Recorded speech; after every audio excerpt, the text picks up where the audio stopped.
At 9 o'clock, we had Northwestern, who's 5-3, trailing number 19 USC, who's 6-2. USC favored by 14.5 points on Fox. Preston Stone for the Wildcats gone 126 of 216, threw for 1,372 yards, 10 touchdowns, 9 interceptions. Caleb Komalafe had 124 carries for 608 yards and 7 touchdowns, and Griffin Wilds had 39 catches for 570 yards and 4 touchdowns. Jaden Mayava has gone 154 of 236, thrown for 2,315 yards, 15 touchdowns, 5 interceptions. Wayman Jordan's had 88 carries for 576 yards and 5 touchdowns, and Mekhi Lemons had 50 catches for 776 yards and 6 touchdowns. USC is 5-0 against the Wildcats all time from 1952 to 1995. They have won. USC is 2-0 when playing at home, and they are 1-0 against the Wildcats in one-possession football games. Again, USC was one of the biggest winners last week, right? They're still being dragged down by tiebreakers, right? Because we have a lot of teams currently sitting at 2 losses. But if you look down the schedule, right, there is a log jam after Miami, right? You have Miami, Notre Dame, USC, Washington, and Michigan all at 2 losses, right? And if they win out, they're all 10-2.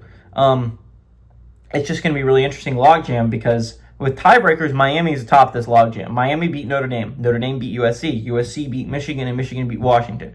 Washington would be the last team if they're all tied at this end of the thing. So USC with tiebreakers is dragged down.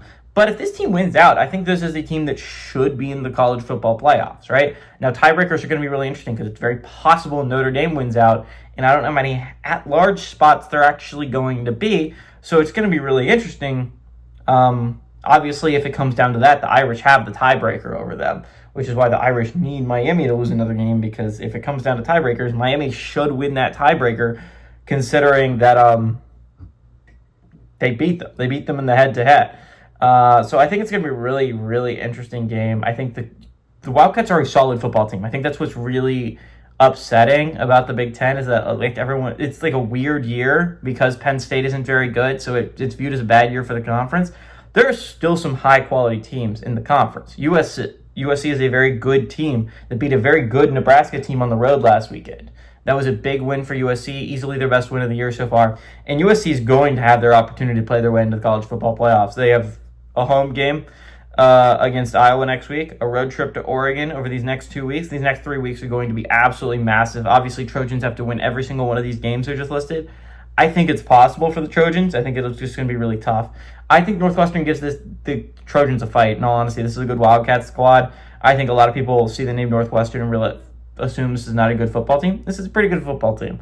I think the Wildcats go on the road. I think they keep it tight against USC. They are flying back from Nebraska the same week, so it's going to be a lot of jet lag for the Trojans. I don't think they win, though. Give me the Trojans to win, but I like the Wildcats to cover and make this a pretty close game.